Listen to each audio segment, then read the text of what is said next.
Time for another Soccer Down Here 1v1. And the part of the story that we're going to be talking about mainly is going to be in the Delmarva.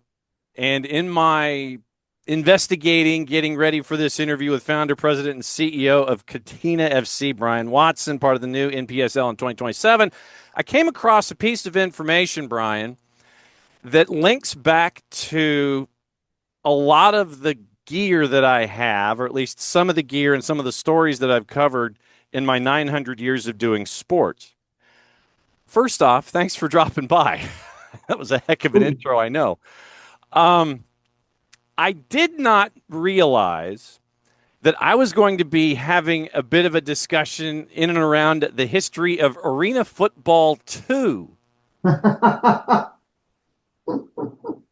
Yes, and in Georgia. Yep, and in the days of the Macon Knights and the Macon Mayhem and the Macon Whoopee, AF2 and the Macon Knights, they were a conference champ, if I believe, because I have the hat to prove it. It is somewhere here in my stacks of 425 hats. I have a Macon Knights, I believe, if not a division, a conference championship lid somewhere in my stacks. Wow, outstanding. Yes, you would be correct. It was our third season. I believe we got to the championship game. Unfortunately, weren't able to win that against a strong Memphis team in the Talons. But yeah, that's going way back.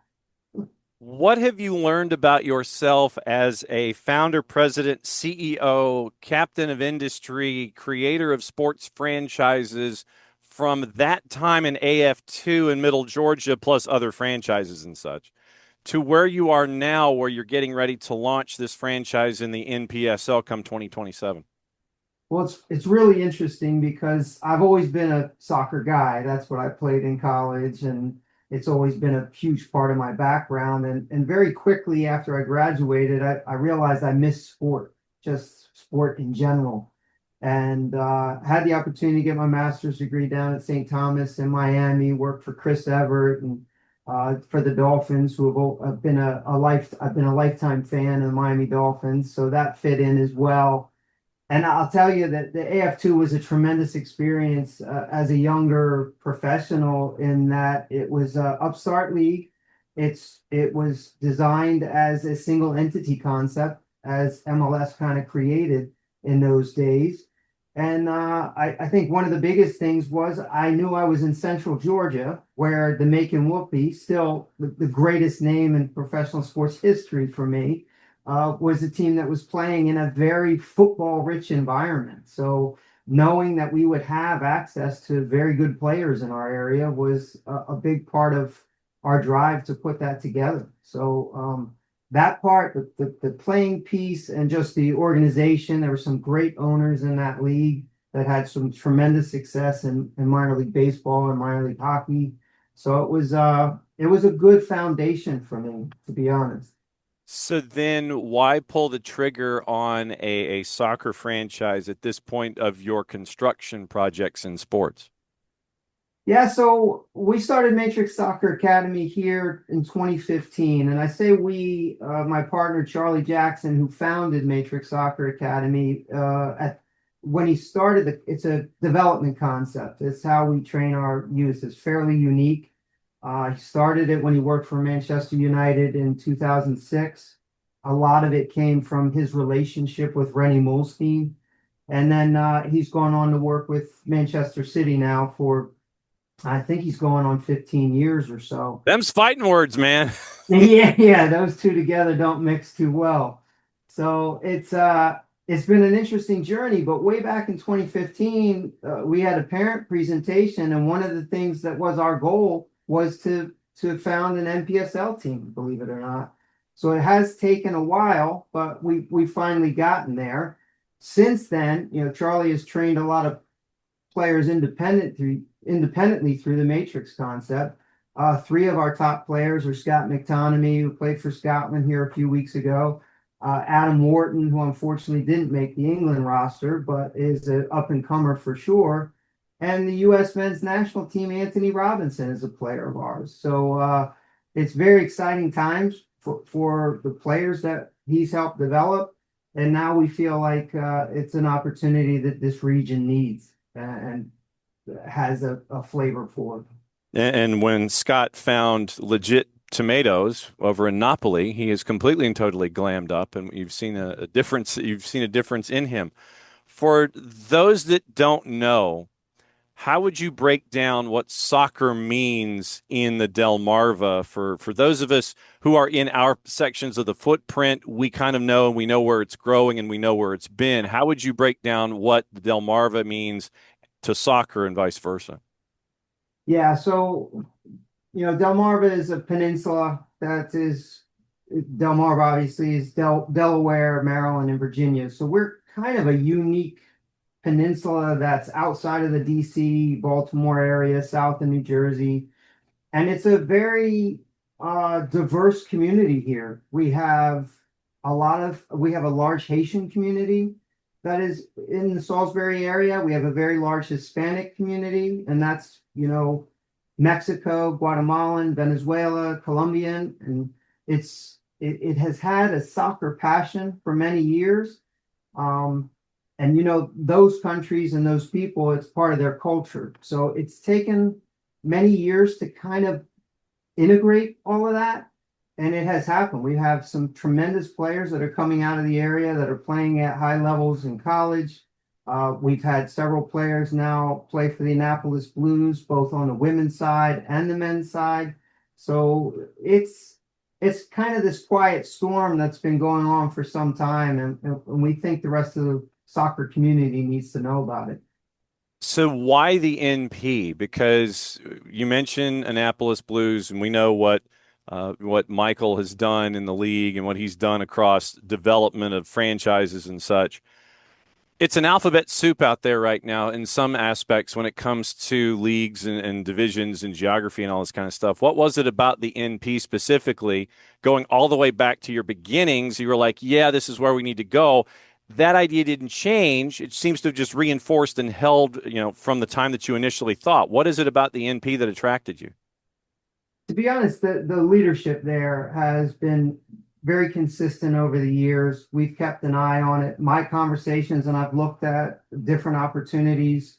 As you know, like you said, there are a lot of different things out there these days, but Cindy Spira and the organization she's put together, and now Steve Wagner is the head of the board. They're just good people. And I think that was one of the things I learned in AF2 was the board that I served on, and as the director of the finance committee there, we realized how important business is, that we're partners in business, even if we compete on the field. And I felt the NPSL really had a good uh, sense of that, as well as the sense of what it means to communities. And much like AF2, and this seems to be like a continuing thread here because I am noticing some similarities as we've been talking here. You've got to find the right venue. You've got to find the right place, obviously, for the franchise. You've got to find the right venue because you want something akin to a product attraction. You don't want to sit there and put yourself in a building that's too big and have it be empty, but you don't want to put yourself in a building too small and overcreate demand. Are you in the process of figuring out where you want to be and where you think you're going to be in that third bed in Goldilocks in the search for the franchise home? We absolutely are. And we've had multiple conversations with leadership at Salisbury University. They have a beautiful home football stadium that serves for the lacrosse team as well, and Seagull Stadium. So as an alum, we've opened those lines of communication. Also, we've talked to leadership in Worcester County, where Ocean City and Berlin, that area, they are growing dramatically, and obviously a huge summer market.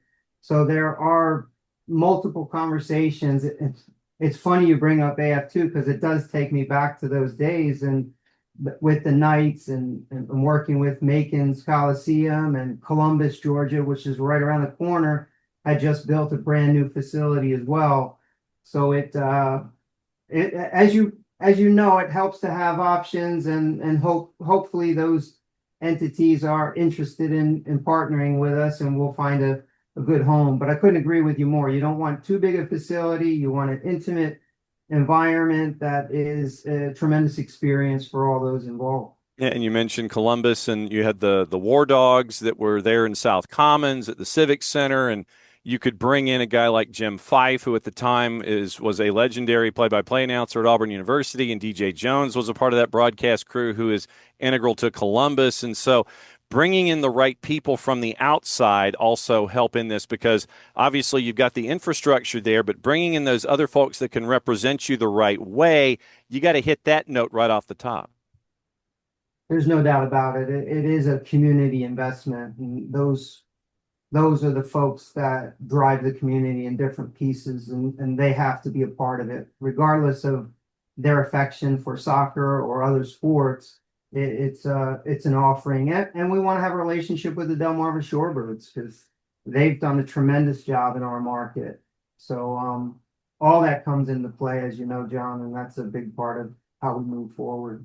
I just have this vision now of a one-off specialty rivalry game with the Shorebird Stadium where you're playing, outdoors in a situation like that, just to kind of bring the community together. Has your phone blown up, whether it comes to personnel or players or agents and WhatsApp and texting and emails? Has the phone blown up since the announcement? It has actually a little more than I anticipated in the first few weeks with the World Cup and everything else going on. But yeah, there has been a tremendous amount of interest on both sides. We've even sold season tickets already, not knowing what the venue's going to be yet. So there seems to be a pretty good amount of fervor over it. And I have to think the World Cup has played into that as well. There are definitely people who are probably not as into the game as some of us are that have become more interested based on the U.S. team's success in the last couple of weeks. Yeah, and I mean, you're not messing around. You've got the gear, the sponsorships, the motto, the look. As someone who took 2 years of Latin in high school and 2 semesters in college, when I sit there and I look at Concilio et Animus, and I sit there and, yeah, okay, I can actually, people look at me like, what are you talking about? No, it's Latin. It's Latin. I get it. I know where it's coming from. You guys aren't messing around.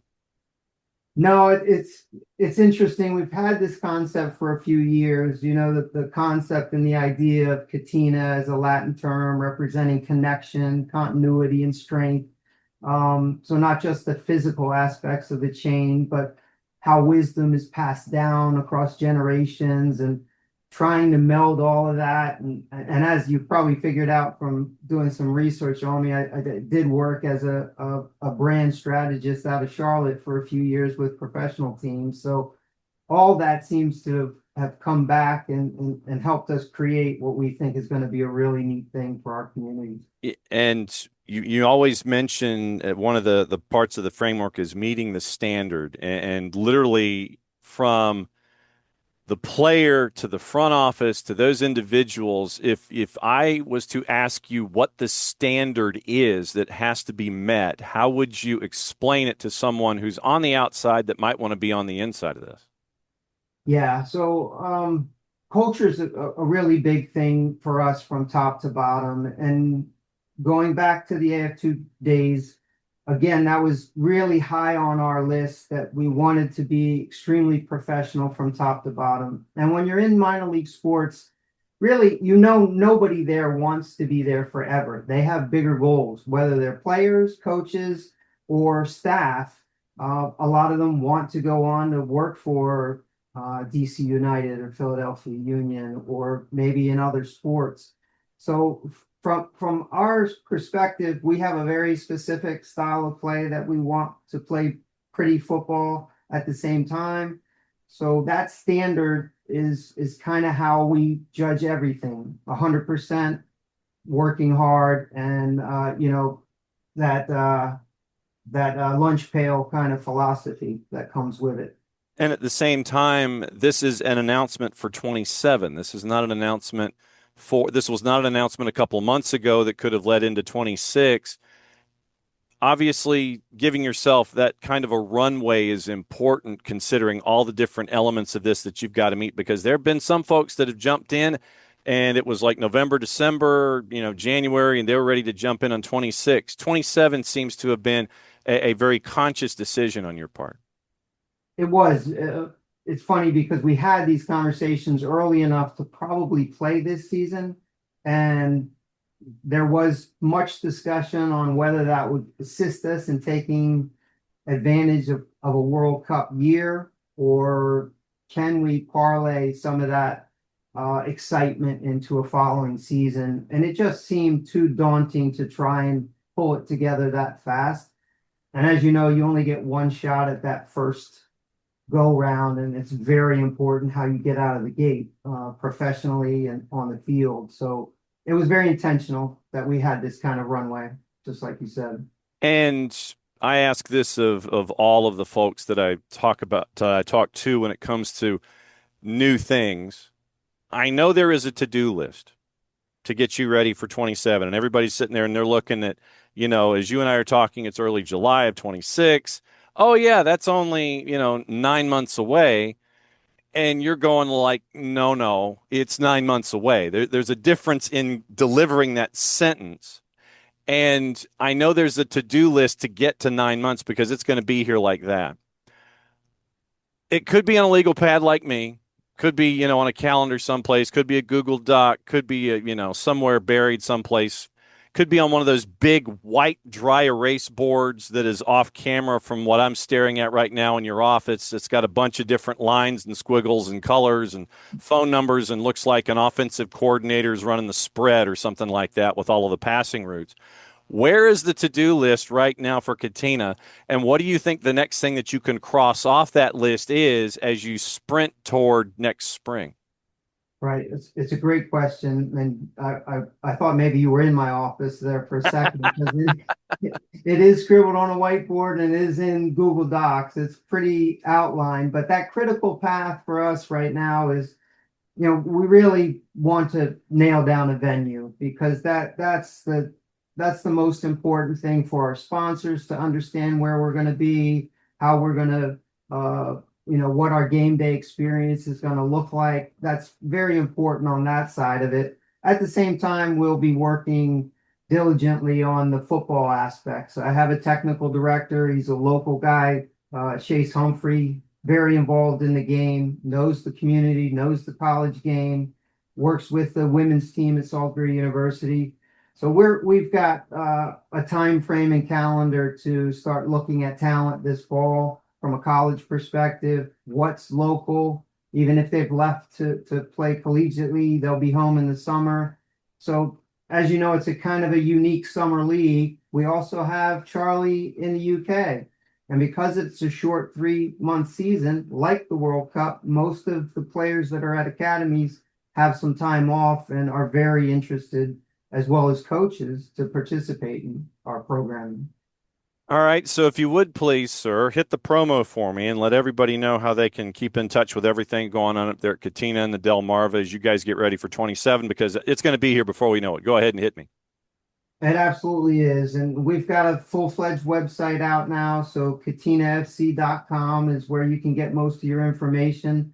We've had players already register their interest. I think we've got 40 some kids already that have expressed an interest to try out or be looked at, sending video and such. And as I mentioned, there's a founders group. I think we've got some things on there for the first 100 that want to purchase tickets to get jerseys and things of that nature. So we're kind of excited to get that ball rolling. All the social medias set up. So katenafc.com is probably the easiest place to go to learn more about us. And then you like, follow, and friend from there on with all the social medias, as the kids say. Bryan Watson, founder, president, CEO, Catena FC up there in the Delmarva. Thanks for dropping by for a 1v1. We're going to be keeping an eye on you, and we'll be catching up with you soon, my friend. Thanks so much for having me, and thanks for all you guys do.